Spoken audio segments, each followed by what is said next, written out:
noite, nós podemos ler a Bíblia, evangelizar à vontade, fazer eventos espirituais no parque, e tudo isso é tão bom, é tão bacana, mas a história dessa irmã que nós vamos ver sabe, coisas simples, que aparentemente para nós é tão simples, para ela foi tão difícil. Então, queria que vocês me acompanhassem, depois eu vou dar um pouco de orientação sobre isso, mas foi um vídeo que me encorajou, me tocou bastante. Então, por favor, Patrick, pode ir passando aí, vai chegar lá.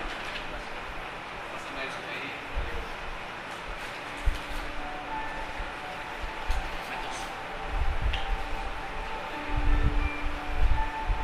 Hello, my name is Melanie. I come from Jamaica. Olá, meu nome é Naline, sou da Igreja de Cristo de Chennai. Fui convidada para a igreja em 1989. Eu era uma estudante universitária de 18 anos, né? Antes, quando eu estava estudando a Bíblia, eu dizia aos meus pais, estou indo à igreja. Mas eles nunca acreditavam, porque eu fazia parte de um movimento ativista, um movimento feminino, em que costumávamos pegar todos os livros e falar sobre como proteger o hinduísmo. Eu costumava ir a 3 templos por semana e já tinha lido todas as epopeias hindus. Mas enquanto eu lia cada vez mais a Bíblia, cada palavra que Jesus disse estava tocando no meu coração. Eu senti que era verdade e não posso negar a verdade. Dentro de um período de uma semana, eu estudei a Bíblia novamente e me tornei um discípulo. Então, toda a minha família ficou bastante chocada. E o meu pai começou a ficar muito irritado e muito violento. Então, imediatamente após o batismo, na mesma noite, meu pai me jogou para fora da casa. Estava chovendo. Eu simplesmente sentei e orei. E no meio da noite, meu pai disse, tudo bem, entre. Mas eu não quero ver a sua cara pela manhã. E então os discípulos me confortaram e oraram comigo. Eles disseram, tudo bem, Deus está cuidando. Então, depois disso, eu fui para a faculdade pela manhã. O meu pai estava lá com o policial. E assim que ele me viu saindo da faculdade, ele me segurou pelo braço e começou a me bater. Quase 300 pessoas se juntaram para observar, mas policiais chegaram e então eles simplesmente me levaram para a delegacia. E na delegacia, eles ficaram perguntando, aonde você está indo? Que igreja? E começaram a gritar. E nenhum dos policiais acreditava no que eu disse. Eu disse, estou indo à igreja, estou estudando a Bíblia, só estou fazendo isso, não estou fazendo nada de errado. Essa polícia me avisou de que se me encontrasse com os discípulos da igreja novamente, ele disse, vou colocar você lá dentro. E meu pai continuava com muita raiva. Perseguição que eu tive por 3 anos, todos os dias. Eu vou à igreja, voltou, apanhou. Vou à igreja, voltou, apanhou. Eu fui trancado. Mesmo orar e ler a Bíblia, não posso fazer isso do lado de fora. Preciso ler a Bíblia rapidamente no banheiro. Uma vez ele rasgou a Bíblia. Outra vez ele queimou a Bíblia. E um domingo ele disse, está bem, não vou te dar nenhum dinheiro. Então como você irá à igreja? Então eu disse, tudo bem, eu vou andando. Então eu andei por cerca de 3 horas. Eu fui à igreja. Então era muito difícil, mas a igreja estava orando por mim intensamente e bem vagarosamente a perseguição começou a diminuir. E Deus foi tão bom. Eu amo Deus e sinto que comparado ao que Jesus fez, o que eu passei foi apenas uma fração. É como uma semente de mostarda. Simplesmente sou muito grata a Jesus, porque Ele passou por tantas coisas por mim. Na Índia, é muito difícil para as garotas se levantarem contra a família, mas hoje estou feliz por ter feito a decisão de continuar firme. Me casei com um ótimo irmão na igreja e nós 2 trabalhamos para o povo. É claro, estou grata por ter discípulos para a igreja, que estão sempre aqui para me encorajar e me apoiar. Gostaria de encorajar todas as mulheres do mundo que se levantaram para a verdade. Deus abençoe.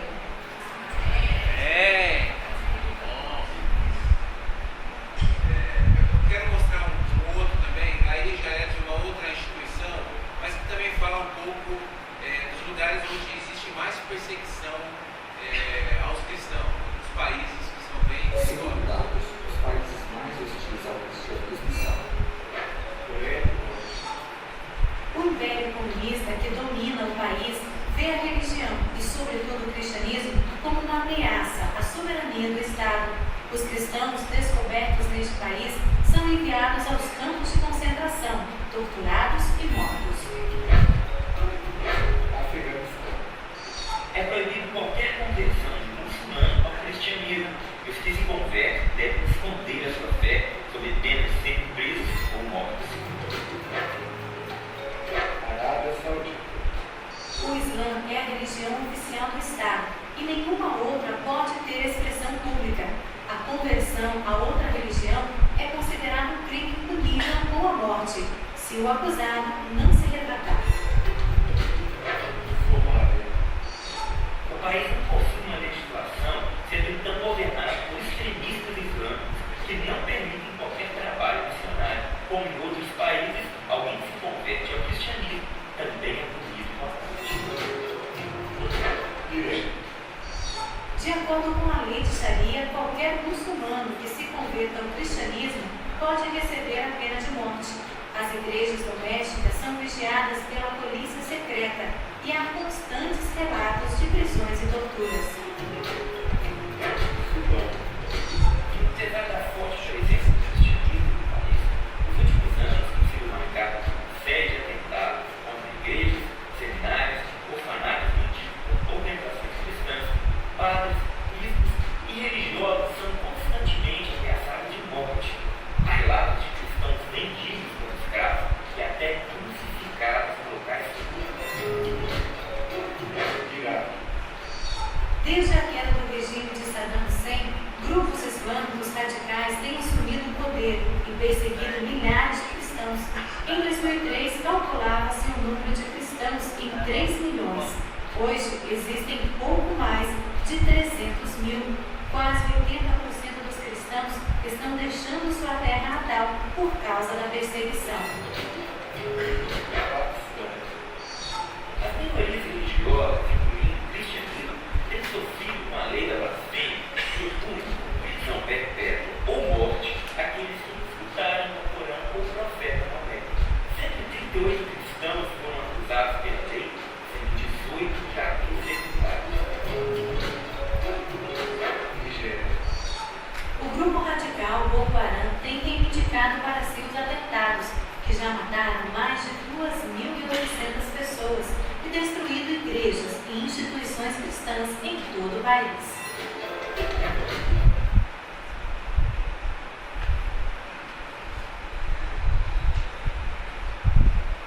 Só para vocês terem uma noção, uma ideia, né, de como existem, né, muitos lugares onde os cristãos eles são martirizados, onde eles não têm liberdade de expressão, de poder expressar a sua fé.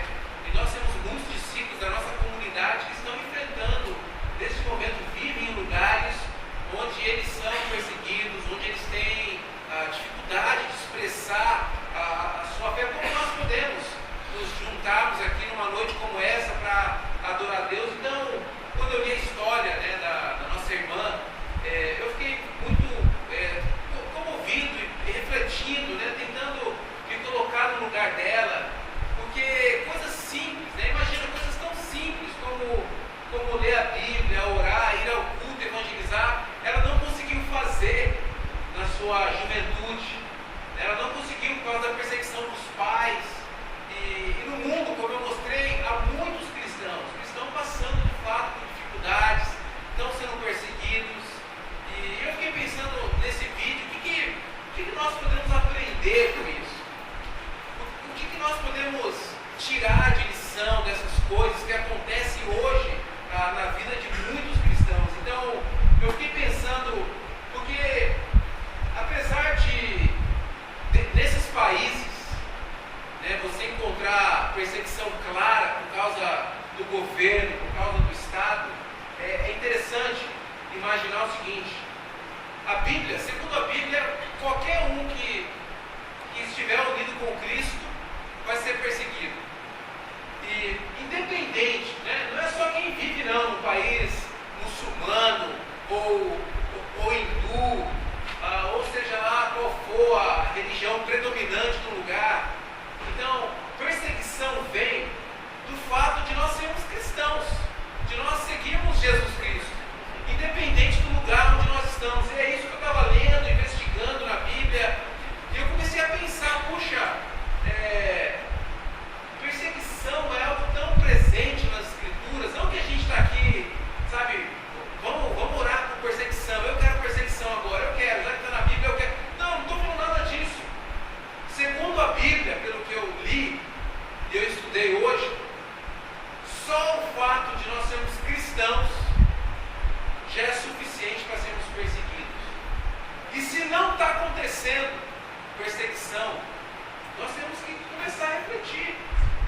sobre nossa vida espiritual. Por isso que eu falei aqui no início que hoje nós vamos exortar um pouco aqui uns aos outros, pensando nisso. Nós temos que refletir de fato.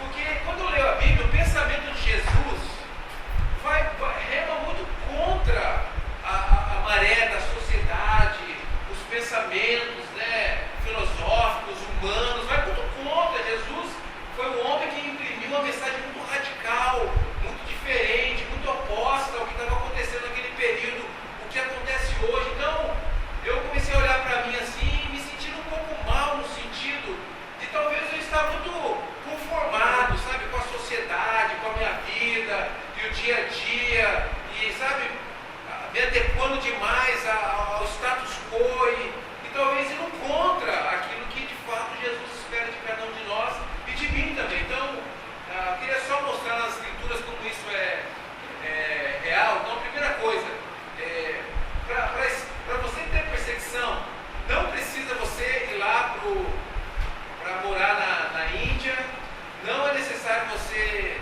morar em cada um daqueles países que eu falei e chegar numa praça pública e falar eu sou cristão e pregar. Não é necessário. Para você ser perseguido, basta, número 1, estar unido com Cristo. Como fala em 2 Timóteo 3, versículo 12.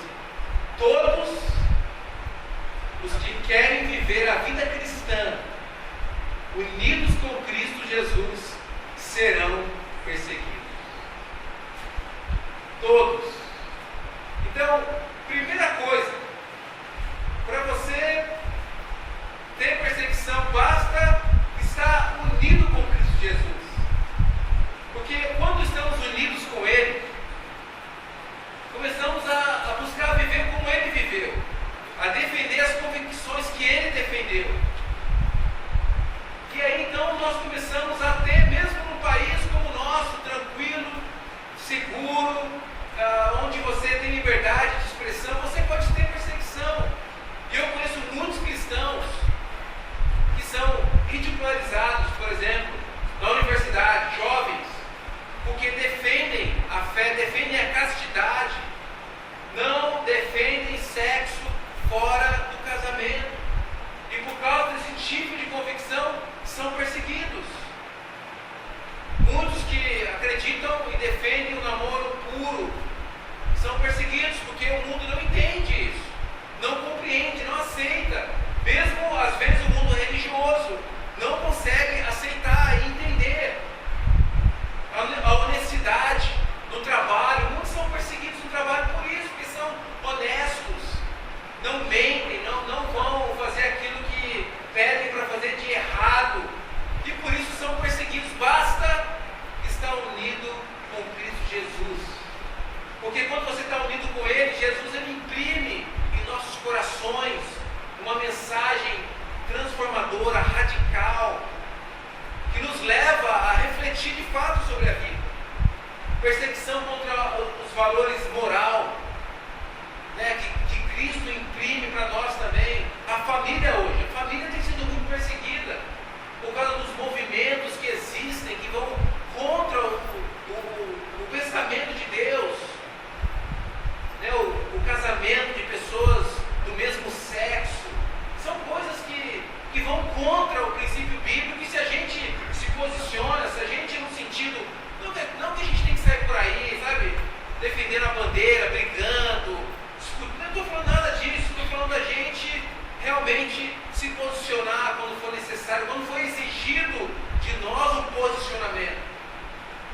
Isso vai exigir de nós, de fato, uma defesa de convicção e provavelmente perseguição.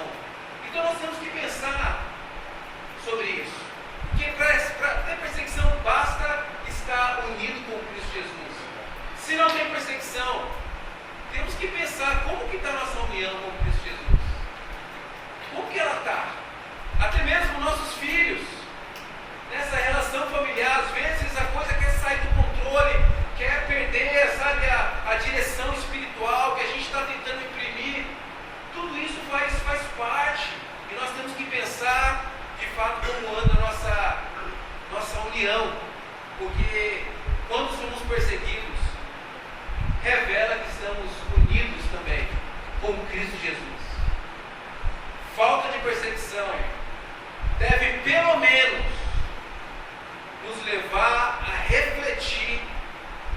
acerca da nossa união com Cristo Jesus. No trabalho, em casa, com as pessoas que nós convivemos no dia a dia. Foi a reflexão que eu comecei a fazer lendo essas passagens. Então, temos que refletir sobre isso. Hoje, nós tem algum tipo de perseguição por estarmos unidos com Cristo Jesus? Tem que pensar nisso. E não é só naquela época que fomos batizados e que você estava lá tão contagiado com a sua fé e você foi lá e fez isso, fez aquilo e por isso sofreu. Não, estou falando, sabe, da gente continuar defendendo a convicção, amando, falando quando tem que falar, defendendo o interesse de Jesus. E por causa disso, não, como eu falei mais uma vez, não entenda mal, não que a gente tem que sair agora por aí buscando isso, mas nós temos que pensar de fato na nossa vida e nosso relacionamento com Deus. Amém? Então, primeira coisa para você ser perseguido, não precisa ir lá para o Paquistão. Basta você estar unido com Cristo Jesus. Segunda coisa que eu pensei lendo nas Escrituras, quando você pregar a mensagem de arrependimento, também traz perseguição. Olha só em Atos 26, no versículo 20.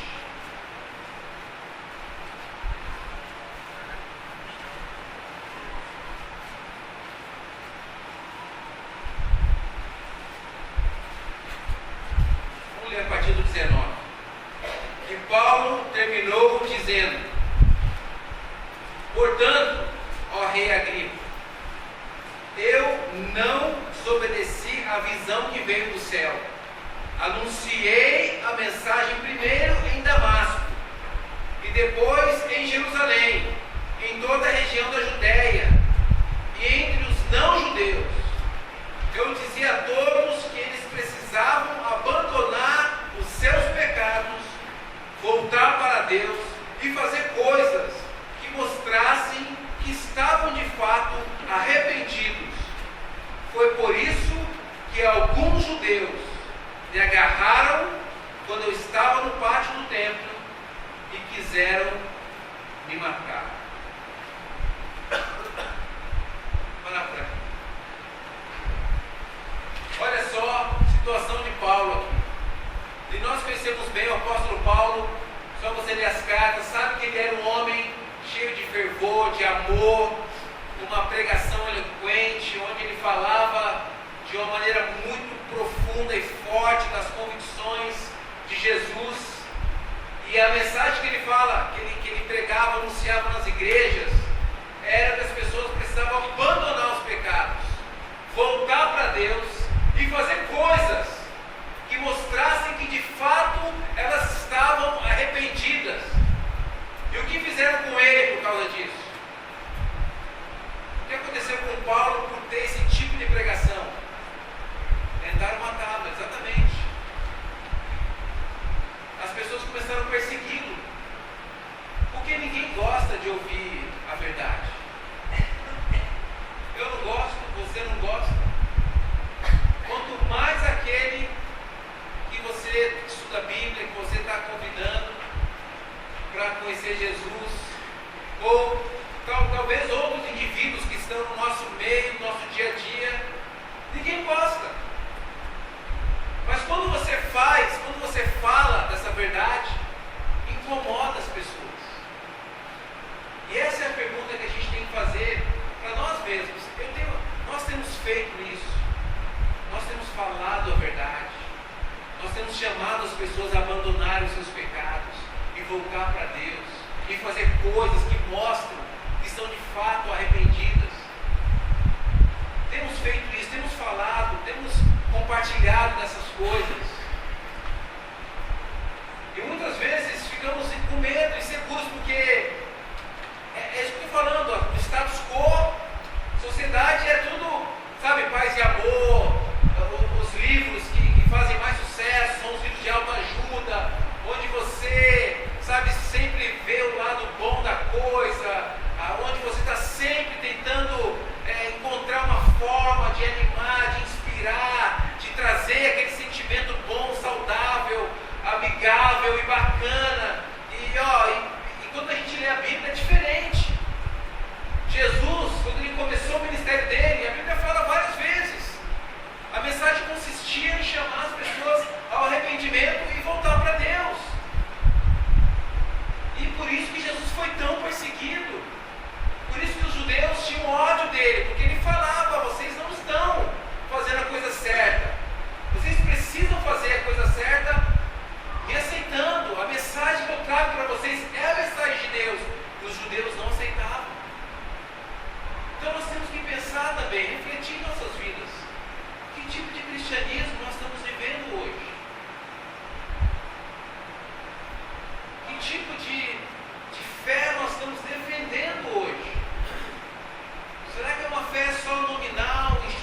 chamar algumas pessoas à mudança, à transformação, tentando, sabe, sempre encontrar uma maneira bacana de mostrar para ela, com calma, com aquela sabedoria, que às vezes não é sabedoria, às vezes é uma covardia, um medo de confrontar, de mostrar a realidade. Meu amigo, arrependa-se, ama a sua mulher, para de tratá-la dessa forma. Ou você aí para de ficar vendo pornografia toda hora. Olha o que a palavra de Deus fala, muda essa direção na sua vida.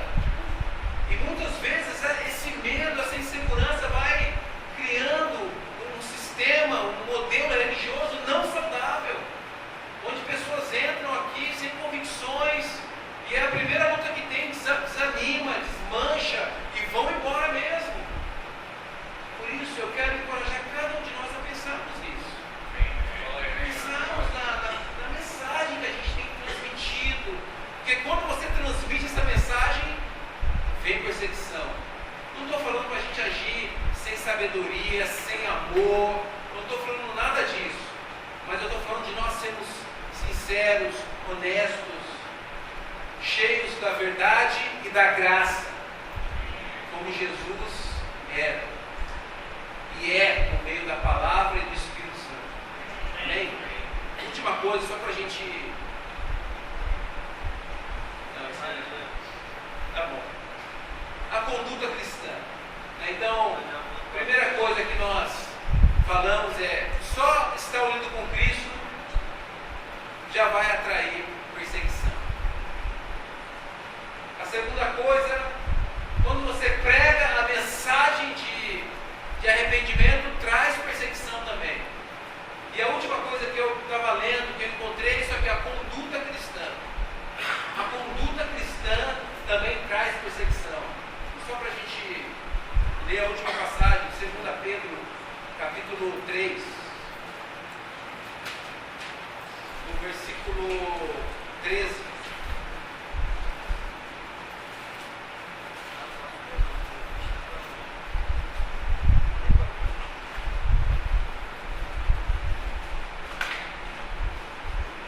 Desculpa, é 1 Pedro, tá bom? É errado ali. 1 Pedro, capítulo 3, versículo 13. Diz assim: se de fato vocês quiserem fazer o bem, quem lhes fará o mal? Como vocês serão felizes se tiverem de sofrer por fazerem o que é certo? Não tenham medo de ninguém, nem fiquem preocupados. Tenham no coração de vocês respeito por Cristo e o tratem como Senhor. Estejam sempre prontos para responder a qualquer pessoa que pedir que expliquem a esperança que vocês têm. Porém, façam isso com educação e respeito. Tenham sempre a consciência limpa. Assim, quando vocês forem insultados, aos que falarem mal da boa conduta de vocês como seguidores de Cristo, ficarão envergonhados. Porque é melhor sofrer por fazer o bem, se for esta a vontade de Deus, do que por fazer o mal. Pois o próprio Cristo sofreu uma vez por todas pelos pecados, um homem bom em favor dos maus, para levar vocês a Deus. Ele morreu no corpo, mas foi ressuscitado no Espírito. Em outras palavras, Pedro está ensinando sobre a importância da conduta cristã. Quando vier perseguição, pessoas falarem mal de nós, que não seja porque a gente não está pagando as contas das Casas Bahia, ou a gente não está, sabe, tratando bem o nosso vizinho, ou a gente não está tratando com respeito nossos filhos em casa, o vizinho, ou o nosso cônjuge, e aí estamos brigando demais, aí o pessoal está vendo e está falando mal, está perseguindo, que não seja por esses motivos, mas o motivo que quando alguém perseguir, que vão falar mal, vão olhar para a nossa conduta, nossa vida, e vão ficar envergonhados. É o que ele fala aqui. Então, conduta cristã é algo que pode também também trazer perseguição. Quando você, lá no seu trabalho, tem uma conduta que faz a vontade de Deus, na universidade, dentro da sua casa. Pessoas podem, muitas vezes, perseguir quando você realmente tem um modelo, um estilo de vida, que às vezes causa até mal no outro, porque está vendo ali uma atitude, uma postura. Mas eu não falo isso como ele fala aqui, para a gente não é para ser orgulhoso, não é para se achar melhor que o outro, mas realmente para a gente ter uma vida que vai animar, que vai inspirar e que muitas vezes vai trazer também perseguição. Então, conduta cristã pode trazer perseguição também. E Pedro, você pode ler todo a carta de Pedro, fala muito sobre isso, sobre a nossa postura, que às vezes vai trazer perseguição, mas que seja uma postura que de fato agrada a Deus, não uma postura que desagrada a Deus. Então, o que eu queria dizer, irmãos, é a importância de cada um de nós meditarmos na nossa conduta, pensarmos na maneira como nós estamos vivendo o Evangelho hoje.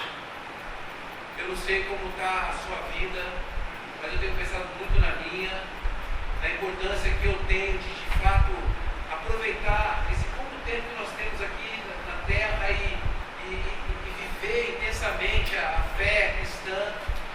E vale a pena, irmãos, vale a pena o sacrifício, vale a pena o esforço, vale a pena você poder fazer a vontade de Deus, por mais dificuldades que a gente encontra no meio do caminho, vale a pena, porque no final das contas nós vamos poder desfrutar da eternidade com Deus, vamos poder levar muitos amigos, vamos poder tocar muitas pessoas que estão próximas a nós, pessoas talvez que hoje não está dando muita atenção àquilo que você está falando, expressando. No futuro vai dar atenção se nós nos mantermos fiéis, firmes, confiantes no plano de Deus. Então, Deus quer usar nossas vidas.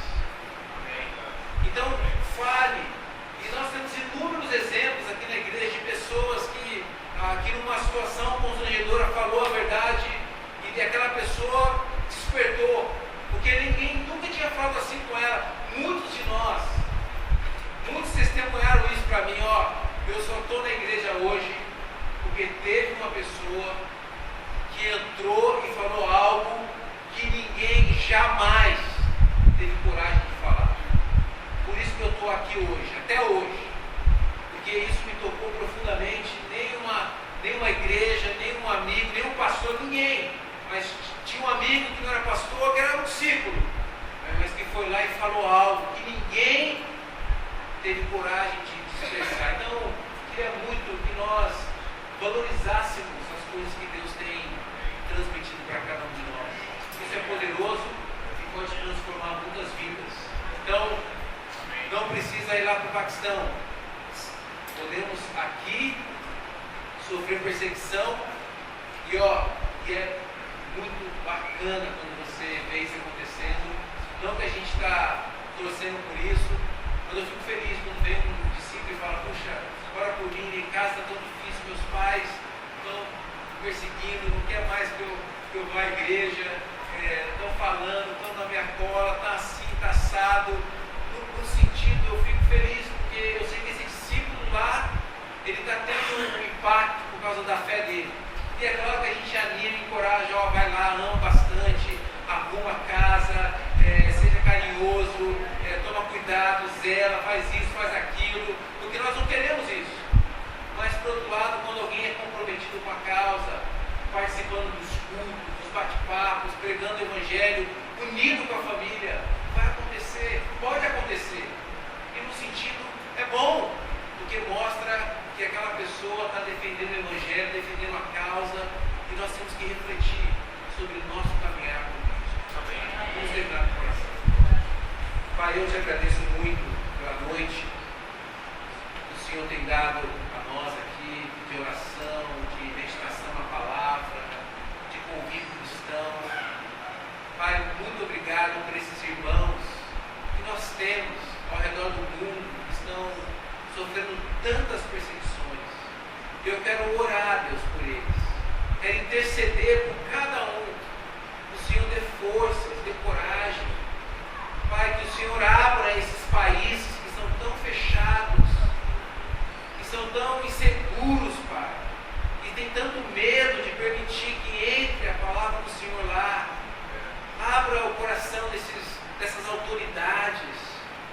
religiosas ou não. Pai, e abençoa muito os cristãos que estão lá. Dê a eles coragem para que eles continuem pregando o Evangelho, anunciando a palavra, e que o Senhor faça milagre no meio deles. Porque sabemos, Pai, assim como eles são perseguidos hoje, os nossos heróis na fé foram perseguidos no passado também.